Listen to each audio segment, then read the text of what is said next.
Uncle, Tanzim তো গলায় ব্যথা পেয়েছে, তাই কথা বলতে ওর প্রবলেম হবে। আপাতত ওকে কিছু জিজ্ঞেস না করলেই ভালো হবে। অচেনা কারো কণ্ঠ শুনতে পেয়ে আঙ্কেল আর আন্টি আমার দিকে ভ্রু কুঁচকে তাকালো। ওনাদের অব্যক্ত কথাটা হয়তো আমি বুঝতে পেরেছি, তাই হাসি মুখে এগিয়ে গিয়ে বললাম, আমাকে আপনারা চিনবেন না। আমার নাম মিফতাহুল পূর্ণা, পেশায় একজন সাংবাদিক। তানজিমকে কাল আমরাই পেয়েছিলাম রাস্তায়, আঘাতপ্রাপ্ত অবস্থায়।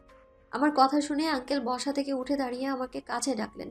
আমিও গুটি গুটি পায়ে এগিয়ে গেলাম তার দিকে। উনি আমার মাথায় হাত রেখে বললেন, কি বলে যে তোমাকে ধন্যবাদ দিব, ভাষা নেই আমার। তুমি নিজেও জানো না তুমি আমাদের কত বড় একটা উপকার করেছো। এভাবে বলবেন না আঙ্কেল, এটা আমার কর্তব্য। আজ তানজিমের জায়গায় আমার ছোট ভাই কিংবা বোন হতে পারতো। আমার ভাই হলে কি আমি এভাবে রাস্তায় ফেলে রেখে আসতে পারতাম? কখনোই না। তোমার মতো এভাবে কেউ চিন্তা করে না মা। প্রত্যুত্তরে আমি হাসলাম। কথার মাঝে হঠাৎ মেহেরিন শিকদার বলে উঠল, মেয়ে, তুমি সারা রাত তানজিমের পাশে ছিলে, তোমার বাবা মা টেনশন করেননি? ওনার কথায় আমি তাচ্ছিল্যের হাসি দিলাম। না আন্টি, টেনশন করার মতো কেউ নেই আমার। আমি এতিমখানায় বড় হয়েছি, ভাড়া বাসায় থাকি। আমার পরিবার বলতে শুধু আমার বেস্ট ফ্রেন্ড ইলমি আছে, আর কেউই নেই। বেশ হাসি মুখে এই কথাগুলো বললাম। মিসেস শিকদার আমার দিকে অবাক দৃষ্টিতে তাকিয়ে আছে। হয়তো ভাবছে, এত কঠিন কথাগুলো মেয়েটা এত সুন্দর সাবলীল ভাষায় অবলীলায় বলে দিল। ঠিক তখনই কথা বলতে বলতে দরজা ঠেলে ভেতরে প্রবেশ করলো কেউ। মা, আমি থানায় যোগাযোগ করেছি, ওরা তদন্ত করছে। আর কারা তানজিমের এরকম একটা অ্যাক্সিডেন্ট করিয়েছে সেটা অতি শীঘ্রই ধরা পড়বে, টেনশন করো না। মোবাইলের স্ক্রিনে তাকিয়ে হাসপাতালের কেবিনের দরজার দিকে ঢুকতে ঢুকতে কথাগুলো কেউ বলল। ইলমি দরজার দিকে তাকিয়ে আস্তে আস্তে বলল, মন্ত্রী তাহরিম তালুকদার। আমি কথাটা স্পষ্ট শুনতে না পেলেও দেখে ওনাকে ঠিকই চিনতে পেরেছি। আর মন্ত্রীদের সাংবাদিক চিনবে না সেটা কোশমিন কালেও তো সম্ভব না। কারণ ওনাদের নিয়েই তো আমাদের ঘাটাঘাটি। আমাদের যত খবর থাকে বেশিরভাগ অংশ জুড়েই মন্ত্রী কিংবা রাজনৈতিক দলের নেতারা। কিন্তু উনি এখানে কি করছে সেটাই ভাববার বিষয়। আর মা, মা কাকে ডাকছে উনি? আমি ভ্রুকুচকে বোঝার চেষ্টা করছি। পুরো ব্যাপারটা বুঝতে আমার মিনিট 2 সময় লাগলো। তার মানে তানজিম মন্ত্রী তাহরিম তালুকদারের ভাই। তাহরিম, তুমি একটু ডক্টর নূরের সাথে কথা বলো। তানজিমকে কি আজ বাসায় নিতে পারবো, নাকি আরও 2-1 দিন থাকতে হবে? মেহেরিন শিকদারের কথা শুনে তাহরিম চোখ তুলে মায়ের দিকে তাকালো। পকেটে মোবাইল ভরতে ভরতে বলল, আমি এক্ষুনি ডক্টরের সাথে কথা বলেই এসেছি, কয়েকটা দিন থাকলেই ভালো হবে। কথাটা বলে তাহরিম ঘাড় ঘুরিয়ে বাঁকা চোখে আমার দিকে তাকালো। আপনি? আমি কিছু বলতে নেব তার আগে তাপস তালুকদার বলে উঠল, আরে ওই তো তানজিমকে হসপিটালে ভর্তি করিয়েছে আর নিজের ভাইয়ের পরিচয় দিয়ে চিকিৎসা করিয়েছে, সেবা করেছে।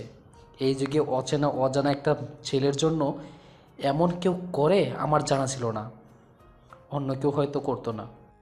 তাহরিম ভ্রুকুসকে বোঝার চেষ্টা করছে আসলে মেয়ে দুটোর অভিব্যক্তি কী আর কি উদ্দেশ্য তার। আমার দিকে এইভাবে অদ্ভুত দৃষ্টিতে তাকিয়ে থাকাতে বেশ অস্বস্তি বোধ হচ্ছিল। তাহরিম তালুকদার আমার কাছে এসে বলল, উদ্দেশ্য কি আপনাদের? ওনার কথা শুনে বেশ অবাক হলাম। চোখ দুটো ছোট ছোট করে তাহরিমের দিকে তাকালাম। মানে কি বলতে চাইছেন তা স্পষ্ট করে বলুন তো মন্ত্রী সাহেব। আমার কথা যেন ওনার কাছে খুব মজার বিষয় মনে হলো, বা উনি এটা ভেবেই রেখেছেন যেন আমি ঠিক এমন একটা প্রশ্নই তার দিকে ছুড়ে দেব। উনি হাত দুটো ভাঁজ করে বুকের উপর রেখে নির্লিপ্ত ভঙ্গিতে দাঁড়িয়ে বলল, না, আমার কাছে ব্যাপারটা কেমন যেন অদ্ভুত লাগছে। রাতের বেলা দুটো মেয়ে একজন মন্ত্রীর ভাইকে অ্যাক্সিডেন্টের হাত থেকে বাঁচিয়েছে, আবার তার ভাই বলেও সম্বোধন করছে, তাকে সেবা করছে। কোনো না কোনো কারণ তো আছেই। কারণটাই জানতে চাচ্ছি, নাকি টাকার জন্য?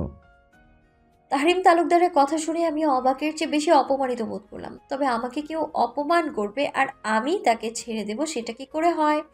হোক সে এমপি, মন্ত্রী বা মনে যা চায় হোক, তাতে আমার কি? আমি ঢের বুঝতে পারছি উনি কিছু একটা প্রতিশোধ নেওয়ার চেষ্টা করছে, কিন্তু কোনটা সেটা বুঝতে পারছি না। ফার্স্ট অফ অল, আমি মোটেও জানতাম না তানজিম আপনার ভাই। আমার কথার মাঝখান দিয়ে উনি বলে উঠল, হেই গার্ল, লিসেন। এখন আবার বলো না যেন যদি জানতাম তানজিম আপনার ভাই তাহলে কখনোই ওকে আমি হসপিটালে নিয়ে আসতাম না। প্লিজ, এটা বলবে না। এটা তো কমন ডায়লগ, সবাই বলে। ইউনিক কিছু বলো। আমি হাসলাম। আমাকে দেখে কি আপনার গর্দভ মনে হয়? অবশ্য এটাও ঠিক, যে যেমন সে তো সবাইকে তেমনই ভাববে। নিজে গর্দভ হয়ে তো অন্যকে ক্লেভার মনে করবে না, তাই না? বাই দ্য ওয়ে, আমি যদি জানতাম ও যে তানজিম আপনার ভাই, তবুও আমি আমার কর্তব্যে পিছপা হতাম না। পূর্ণা কখনো বিপদকে ভয় পায় না। আর জার্নালিজম পেশায় দিনরাত বলতে কোনো ওয়ার্ড নেই, নিরলস শ্রম দিতে হয়। তা আপনারা কি বুঝবেন? আপনারা সেলিব্রিটিরা তো জার্নালিস্টদের মানুষই মনে করেন না, কুকুর বেড়ালের মতো মনে করেন আপনারা মিডিয়ার লোকদের। কিছুটা থেমে, পৃথিবীতে যার কেউ নেই, পুরো পৃথিবী তার পরিবার। পৃথিবীর প্রতিটা মানুষ তার আপনজন, স্পেসিফিক কোনো আপনজন নেই তাদের। সেই ক্ষেত্রে তানজিম আমার ছোট ভাই, আর ছোট ভাইয়ের অসুখ হলে নিশ্চয়ই কোনো বোনই বসে থাকবে না। আর আরেকটা কথা, আমাকে দেখে কি কোনো অ্যাঙ্গেল থেকে আপনার ভিক্ষুক মনে হয়? অতি শীঘ্রই আপনি চোখের ডক্টর দেখান মন্ত্রী সাহেব, চোখে মনে হয় কম দেখেন। যাই হোক, আমার পেশা যথেষ্ট ভালো, প্রতি মাসে খেয়ে দিয়ে অনেকটাই বেশি টাকা। আর অন্য কোনো মানুষের কাছে হাত পাতার মতো খারাপ পরিস্থিতি এখন আমার আসেনি। সো আপনার টাকা আপনার কাছেই রেখে দেন। টাকার গরম আর যাই হোক, মিফতাহুল পুনাকে দেখাতে আসবেন না। আমি যা কিছু করেছি আমার ভাইয়ের জন্য করেছি। আমি আশা করি আপনি আর আমার ব্যাপারে নাক না গলালে বোধহয় ভালো হবে। বলেই আমি তাহরিমকে পাশ কাটিয়ে কাঁধের ব্যাগটা নিয়ে বেডের কাছে গেলাম। তানজিমের কপালে হাত দিয়ে জ্বর পরীক্ষা করে বললাম, জ্বরটা এখন আর নেই। আমি বরং আজ আসি তানজিম, তুমি তোমার মা বাবার কাছে থাকো, আমি আবার পরে আসবো না। হ্যাঁ, আল্লাহ হাফেজ। ভালো থাকবে, আর ঠিক মতো খাওয়া দাওয়া করবে, কেমন? আর সময় মতো ওষুধগুলো নিয়ে নিবে, সমস্যা হলে জানাবে কিন্তু। আমার কথা শুনে তানজিম হাসলো। আমিও মুচকি হেসে আঙ্কেলের কাছে গেলাম। ব্যাগ থেকে একটা ভিজিটিং কার্ড বের করে তাপস তালুকদারের হাতে দিয়ে বললাম, আঙ্কেল, এই হলো আমার ভিজিটিং কার্ড, কখনো কোনো প্রয়োজনে অবশ্যই কল করবেন। আজ আসি, আল্লাহ হাফেজ। বলেই আন্টি থেকে বিদায় নিয়ে ইলুকে সাথে নিয়ে বের হয়ে গেলাম। তুমি মেয়েটার সাথে এমন বিহেভিয়ার করলে কেন তাহরিম? মেয়েটা তোমার ভাইকে তো বাঁচিয়েছে, সে না থাকলে হয়তো তুমি আর তোমার ভাইকে এখানে দেখতে পারতে না। তাপস তালুকদারের কথা শুনে তাহরিম মুচকি হেসে তানজিমের পাশে বসল। তানজিমের কপালে আর গালে হাত দিয়ে ভালোভাবে চেক করে উঠতে উঠতে বলল, তুমি সেটা বুঝবে না ডিয়ার ফাদার। তুমি বরং তোমার বউকে নিয়ে চিন্তা করো। দিনে দিনে মা ইয়ং হচ্ছে আর তুমি বুড়ো হচ্ছ, আর বসে থাকতে থাকতে ভুঁড়ি বাড়ছে। কয়েকদিন পর তোমাকে আর মাকে একসাথে দেখলে বাপ বেটিও বলতে পারে। সো আগে থেকেই সাবধান মিস্টার তাপস তালুকদার। বলে গাড়ির চাবি আঙ্গুলের ডগায় ঘোরাতে ঘোরাতে বেরিয়ে গেল। তানজিম ভাইয়ের যাওয়ার দিকে ভ্রুকুসকে তাকিয়ে আছে। সে ঢের বুঝতে পারছে তাহরিমের মনে কিছু তো একটা চলছেই, যার কারণে সে পূর্ণাকে এভাবে খোঁচা দিল অযথাই। আর বাবার কথাও কাটিয়ে গেল, তবে কি চলছে তার মনে? শুনেছ মেহ, শুনেছ? তোমার অসভ্য ছেলের কথা শুনেছ? বাবাকে তো মান্য করেই না, উল্টো কী সব উল্টো পাল্টো কথা বলছে শুনছো তুমি? বাবাকে পিন্স মেরে কথা বলছে। মাথা নাড়াতে নাড়াতে বলল, না, এই ছেলে আর শুধরাবে না, অসভ্য নির্লজ্জ কোথাকার। তাপস তালুকদারের কথা শুনে মেহরিন শিকদার বিড়বিড় করে বলে উঠলেন, বাপগুণী ছেলে হলে যা হয় আর কি। যেমন নির্লজ্জ বাপ, তার ছেলে তো তেমনই হবে। কথাটা তাপস তালুকদারের কানে গেলেও তানজিম স্পষ্ট শুনতে পেল, আর মনে মনে হাসল। এমন সার্কাস তার পরিবারের প্রতিনিয়তই হয়, এ আর নতুন কি? আকাশটা মেঘলা, বৃষ্টি বৃষ্টি ভাব। হয়তো যে কোনো সময় আকাশের বুক চিরে বেরিয়ে আসবে বিন্দু বিন্দু বৃষ্টিকণা। প্রকৃতির সকল ক্লান্তি আর দুশ্চিন্তা সব কিছু ধুয়ে মুছে নিয়ে যাবে। ইস, বৃষ্টির মতো কেউ যদি আমার ডিপ্রেশনগুলোকে নিয়ে যেত। কিন্তু এটা তো কখনোই সম্ভব নয়। এতিমদের জন্য কখনো কেউ আসে না, আসতে পারেও না। একজন নাম পরিচয়হীন মেয়ের জন্য কেই বা আসবে? বিকেলটা আজ বড্ড বেশি শান্ত মনে হচ্ছে। ছাদের রেলিংয়ের কোণ ঘেঁষে আকাশের দিকে মুখ করে দাঁড়িয়ে আছি। আজ আকাশের মতো আমার মনেও ভারী মেঘ জমেছে, কিন্তু কি তার কারণ সেটা অজানা। হুটহাট মন খারাপের কারণ থাকে না, কিছু মন খারাপের কারণ থাকতেও নেই। আমার জীবনটা কখনোই সহজ ছিল না। ছোটবেলায় আশ্রমের মাদারের কাছে মানুষ হলাম, বয়স 18 পেরোতে না পেরোতেই আশ্রম থেকে বিদায় দিয়ে দিল। শুরু হলো জীবন নিয়ে আরেক যুদ্ধ। তখন তো সবে পাবলিকে চান্স পেয়েছিলাম, টিউশনিও ছিল না। প্রথম 2-1 মাস খুব কষ্টে কেটেছে। ম্যাচে উঠেছিলাম, ম্যাচ ভাড়া দিতে পারিনি। মাদার যা কিছু টাকা দিয়েছিল তাতে দুবেলাও খাওয়া যেত না। ম্যাচের মালিক এসে 2-3 বার ওয়ার্নিংও দিয়েছিল ম্যাচ থেকে বের করে দেবে। ঠিক তার পরের মাসেই নতুন টিউশনিটা পেলাম। সেই টিউশনি করে ভাড়া, নিজের খাবার খরচ, চলাফেরা করা খুব ভালোভাবে না গেলেও চলে যেত কোনোভাবে। তারপর হঠাৎই আমার জীবনে আসে ইলু নামক একটা এঞ্জেল। হ্যাঁ, এঞ্জেলই তো। ও আমার জীবনে আমার সকল দুঃখ কষ্ট সব কিছুতে ভাগ বসাতে শুরু করলো সে। আমার ভালো লাগা খারাপ লাগা সব কিছুতে তার নজর। কখনো আমাকে মায়ের মতো আগলে রেখেছে, কখনো বাবার মতো শাসন করেছে, কখনো ভাইয়ের দায়িত্ব পালন করেছে, আবার কখনো বোনের মতো ছায়া হয়েছে। বন্ধু হয়ে পাশে থেকেছে, আবার শত্রু হয়ে ঝগড়াও করেছে। কি হয়নি সে আমার জন্য? সব কিছুই হয়েছে।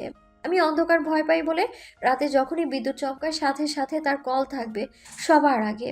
রাতের পর রাত পেরিয়ে যায়, কখনো ফোন কানে দিয়ে ঘুমিয়ে পড়ি দুজনে। এই কেমন বন্ধন আমার জানা নেই। এই বন্ধনের কোনো নাম দিয়ে ছোট করতে চাই না আমি কখনো। নাম না জানা সম্পর্ক আমার জীবনের ডানা কাটা সেই পরী হয়েই থাকা জীবন। হঠাৎ শরীরে পানির স্পর্শে আমার ধ্যান ভাঙলো। চারপাশে তাকিয়ে দেখি আকাশটা মেঘে ঢেকে অনেকটাই অন্ধকার হয়ে এসেছে। বৃষ্টি নামার আগের মুহূর্তের ঠান্ডা বাতাসটা হিম শীতল থাকে, খুব ভালোও লাগে। কিরে ভূতনি, এই অবেলায় এখানে কি করিস? আমি আরো তোকে রুমে খুঁজে আসলাম। ইলুর কথা শুনে আমি সামনের দিকে দৃষ্টি রেখে বললাম, প্রশ্ন তো আমার করার কথা ইলু। তুই এই অসময়ে আমার বাসায় কি করিস? আর আমাকে দেখে তোর কোন অ্যাঙ্গেলে ভূতনি মনে হচ্ছে? কথাটা বলে ঘাড় ঘুরিয়ে ইলুর দিকে তাকালাম। ইলু দাঁত কেলিয়ে হেসে বলল, ভূতনি বলবো না তো কি বলবো? হ্যাঁ, তুই যে ড্রেস আপ করিস, ভূত ছাড়া তো আর কিছু মনে আসছে না। সাদা সালোয়ার, সাদা কামিজ, সাদা ওড়না, সব সাদা। আর সাদা তো ভূতেরাই পরে। আমি দুম করে ইলুর পিঠে একটা কিল বসিয়ে দিয়ে দাঁতে দাঁত চেপে বললাম, কেন রে, সাদা কি ভূতের জন্য বরাদ্দ করা, নাকি যে শুধু সাদা ভূতেরাই পড়তে পারবে? যত সব আউল ফাউল কথাবার্তা। আমার কথায় ইলু হাসলো, হঠাৎ করে বলে উঠল, পূর্ণ, তোর জন্য একটা গিফট আছে। আমি ভ্রু কুচকে বললাম, গিফট? হ্যাঁ হ্যাঁ, তুই চোখ বন্ধ করে 2 মিনিট দাঁড়া, আমি যাবো আর আসবো। বলেই ইলু দৌড়ে চলে গেল, আর আমি চোখ বন্ধ করে ইলুর অপেক্ষা করতে লাগলাম। প্রায় মিনিট 2-এর মাঝেই ইলু এসে হাজির, আমার হাতে ভারী কোনো বস্তু রেখে বলল। নে এবার চোখ খোল। আমি ধীরে ধীরে চোখ খুলে হাঁ হয়ে গেছি। আমার হাতে একটা গিটার। গিটারটা বেশ নামি দামি ব্র্যান্ডের, সেটা দেখেই বোঝা যাচ্ছে। আমি কিছুক্ষণ গিটারের দিকে তাকিয়ে পরবর্তীতে ঘাড় ঘুরিয়ে ইলুর দিকে তাকালাম। ইলু ইশারায় জিজ্ঞেস করলো পছন্দ হয়েছে কিনা। আমার মুখ দিয়ে যেন কথাই বের হচ্ছে না। আশ্চর্য হয়ে গেলাম, তবুও কষ্ট করে বললাম, গিটার?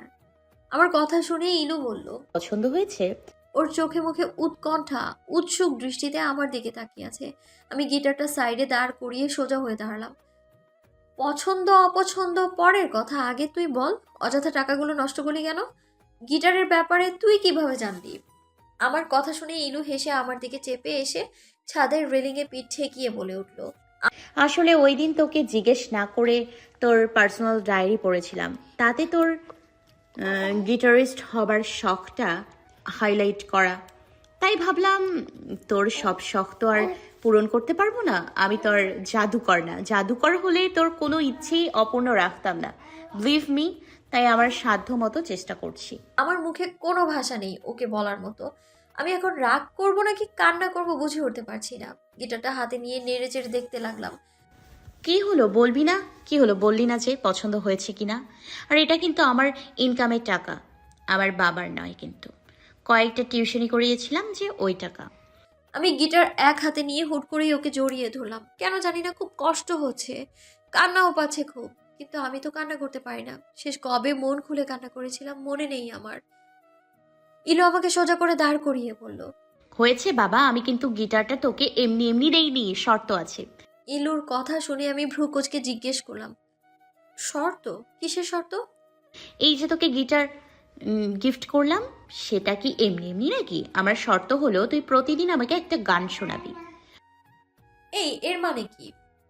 আমার কি খেয়ে দেয়ে আর কোনো কাজ নেই নাকি? আর আমি কি গান গাইতে পারি নাকি? আহ মরণ!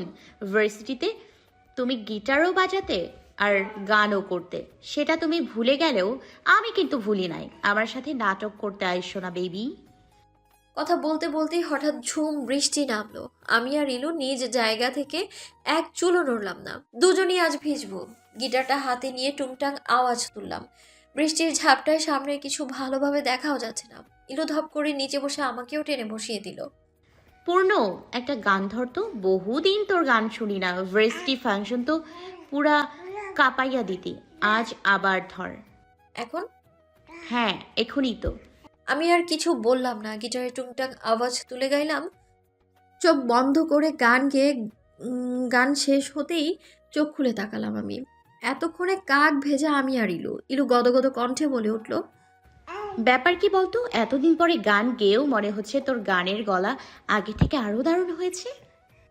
আমি হাসলাম। ও আমার দিকে ভ্রু কুঁচকে তাকিয়ে বলল, বিশ্বাস করলি না তো? সত্যি বলছি তো ইয়ার। হয়েছে, এবার চল নিচে, না হলে আবার জ্বর বাঁধাবি। জ্বর আমার না, বরং তোর হবে। হুম বলে আমি গিটার নিয়ে উঠে দাঁড়ালাম। ইলু নিজের হাত আমার দিকে বাড়িয়ে দিল ওকে টেনে উঠাতে। আমি এক হাত দিয়ে টান দিতে ও উঠে পড়ল। রুমে এসে একে একে ফ্রেশ হয়ে বিছানায় বসতেই আমার ফোনটা বেজে উঠলো। আমার ফোনের দিকে তাকিয়ে দেখি স্যারের কল। আমি ভ্রুকুচকে মোবাইলের দিকে তাকিয়ে ফোনটা হাতে নিতে নিতে পুনরায় ইলুর দিকে তাকিয়ে বললাম, ইলু, তুই কি আজ স্যারকে কল করে ছুটি নিসনি? আমি না তোকে বলেছিলাম আজকের দিনটা ছুটি নিতে? ইলু দুম করে বিছানায় শুয়ে আমার দিকে তাকিয়ে ভ্রু কুচকে বলল, আমি তো ছুটি নিয়েছি, আর ওই টাকলাও তো ছুটি দিছে, আবার ফোন দিল কে? আমি আর কথা না বাড়িয়ে ফোনটা পিক করলাম। হ্যালো, আসসালামু আলাইকুম স্যার। জি স্যার, আলহামদুলিল্লাহ। আপনি? স্যার, কোনো দরকার ছিল? স্যার, আমিই কেন, আমার থেকে অনেক সিনিয়ররা তো আছে। জি স্যার, আমি পৌঁছে যাব সময় মতো। আচ্ছা স্যার, আল্লাহ হাফেজ। আমি ফোনটা রেখে বিছানায় বসলাম। ইলু আমার দিকে তাকিয়ে বলল, কিরে, স্যার কি এমন বললো যে তোর মুখটা বাংলা ভাদ্র মাসের মতো হট হট হয়ে গেল? আমি নির্লিপ্ত ভঙ্গিতে বললাম, ইন্টারভিউ নিতে হবে। তো নিবি, এটা তো আর তোর কাছে নতুন না। মুখ এমন করে রাখছিস কেন? কার ইন্টারভিউ নিব সেটা বড় কথা না, কথাটা হলো কার ইন্টারভিউ নিব। মন্ত্রী তাহরিম তালুকদারের ইন্টারভিউ। তো নিবি, এতে এত ঘাবড়ানোর কি আছে? তুই তোর প্রশ্ন করবি আর সে উত্তর দেবে। চাইলে অনেক কিছুই জিজ্ঞেস করতে পারিস। ইলুর কথা শুনে হঠাৎ কিছু মনে পড়তেই আমি মনে মনে হাসলাম। কালকের জন্য প্রস্তুত তো মন্ত্রী সাহেব? তুমি এটা কি পড়ে আসছো পর্ণা? তুমি একটা ইন্টারভিউ নিবে, তাও আবার মন্ত্রী তাহরিম তালুকদারের। শাড়িটা অ্যাটলিস্ট পরতে পারতে। তোমাকে নিয়ে আর পারি না বাপু।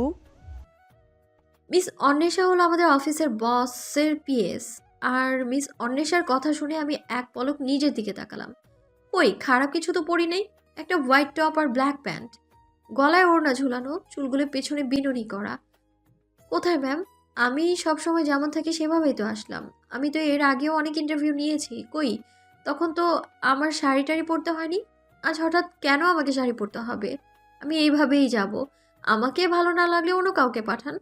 আমার কথা শুনে মিস অন্বেষা ঠোঁট বাঁকিয়ে বলল, তোমাকে কেন পাঠাচ্ছি সেটা তুমিও জানো, আমরাও জানি। তুমি রাজনৈতিক দল সম্পর্কে অনেক আর্টিকেল লিখেছো, এইসব নিয়ে তুমি ঘাটাঘাটি করেছো, তাই অন্য যে কারো থেকে তোমার ধারণাটাই বেশি থাকবে। তার ওপর তুমি ইন্টারভিউ বিষয়ে অভিজ্ঞ মেয়ে, বেশ কয়েকবার অভিনেতাদের, রাজনৈতিক নেতাদের ইন্টারভিউ নিয়েছো, তাই তোমাকে দেওয়া হচ্ছে। মিস অন্বেষার কথা শুনে আমি মনে মনে হাসলাম। যাক, এই প্রথম এই হিংসুক মহিলা আমার প্রশংসা করলো। তাই এই হিংসুককে আর ঘাটালাম না। ম্যাম, আমি মন্ত্রী তাহরিম তালুকদারকে প্রশ্ন করে বিভিন্ন কিছু জানতে যাব, নিজেকে প্রেজেন্ট করতে না। আশা করি আমার ড্রেস আপের ব্যাপারে আপনার না ভাবলেও চলবে। আমার কথা শুনে মিস অন্বেষা ঠোঁট বাঁকিয়ে চলে গেল। আমিও মুচকি হেসে আমার কেবিনে যেতে যেতে হাতে থাকা ঘড়ির দিকে তাকালাম। ঘড়ির কাঁটায় 9:25। অনুষ্ঠান শুরু হবে 10টায়। এখনও আরও বেশ অনেকটা সময় বাকি আছে। ততক্ষণে গিয়ে প্রশ্নগুলো সাজিয়ে নিই। কথাগুলো ভাবতে ভাবতে কেবিনে গিয়ে ফাইল নিয়ে বসলাম। পিছন থেকে কোনো একটা কিছু পিঠে এসে লাগতেই তাহারিম পিছনে ঘুরে নিচে তাকালো। একটা কাগজের টুকরো পড়ে আছে। তাহারিম ভ্রুকুসকে এক পলক বিছানায় আঁচোয়া অবস্থায় থাকা তানজিমের দিকে তাকিয়ে ঝুঁকে কাগজটা তুলে নিল। তুই এখনো আয়নার সামনে দাঁড়িয়ে নাটক করছিস? এদিকে 9:35 বাজতে চললো। কবে যাবি তুই? তানজিমের কথায় তাহরিম ঘাড় বেঁকিয়ে তানজিমের দিকে তাকালো। বেচারা কথা তো বলতে পারে না, কি আর করার। তাছাড়া আর কিছুদিন হাসপাতালে থাকার কথা ছিল, কিন্তু তানজিমের ছেলে মানুষের কারণে কাল রাতেই ওকে বাসায় নিয়ে আসা হয়েছে। পায়ে কিছুটা চোট লাগায় হাঁটতে প্রবলেম হলেও খুঁড়িয়ে খুঁড়িয়ে সেই সকালবেলায় ভাইয়ের রুমে এসে উপস্থিত। তাহরিম সাদা রঙের একটা পাঞ্জাবি পরতে পরতে বলল,